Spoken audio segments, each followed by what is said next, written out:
Time to bring on our insider. You hear him every morning. Bickley and Murata, bright and early in the morning. I don't know how he does it every day. Dan I don't know Bickley, how I do it either. He used to sit in this chair and co-host shows right here on 12. I did. Used to work for the Arizona Republic. Dan, we appreciate you joining us. I know you got to be up in like 6 hours. That's okay, man. It's good. I live for this stuff, Cam, right? I know you do. Who's got it better than us? Well, wait a minute. A lot of people do. That's true. Let's get into it. The Cardinals, what did you make of kind of what you saw? Your reaction after that game ended? Viscerally disappointing. I'm waiting for this team to stack victories, to stack 2 good games in a row, because they've got to get real elevation this year if you're going to believe in this regime change, in this quarterback, and where this whole thing is going, right? Yeah. We came into this year after a year in which they won 4 games, but they won great civic trust locally. Tough. Yes, tough. They had $70 million of salary cap space to spend. I believe they had 7 of the first 90 picks in the NFL draft. You should be able to expect significant improvement from this year's group.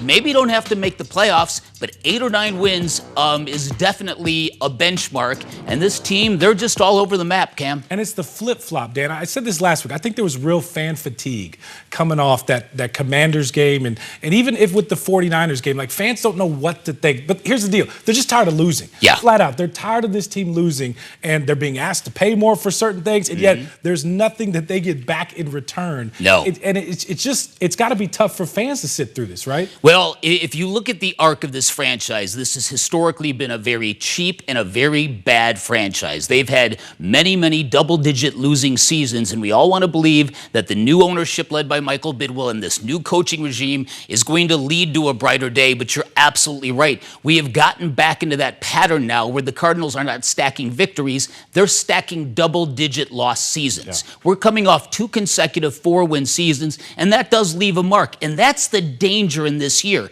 You can have real culture change happening with this football team. And we've seen that, right? And we have. Yeah. And you can have real professional dudes in that locker room trying hard and every now and again springing an upset. But at the end of the day, these losses keep compiling. Yeah. And after a while, what fan base wants to be associated with a team that only delivers defeat? Yeah, and I think fans are really feeling that. Regardless if they win or lose right now, they want to see them stack wins. Big problem today, Dan, penalties. What did you make of all the penalties? Probably a lack of focus, probably maybe getting out of their heads a little bit, maybe wanting it too hard. I think that's a big deal today. I think this football team kind of knew that if they won this thing, they would come home leading the NFC West, and I'm sure that felt like really cool. It was achievable. It was achievable, but they just didn't have the focus. They didn't have the determination, and I think they looked overmatched. They looked seriously outcoached today, Cam. I don't know how many times after this the Cardinals defense maybe stopped the Packers on 1st down that the Packers dialed up the perfect play on 2nd down. Yeah. They really had a feel for what to do with Jordan Love,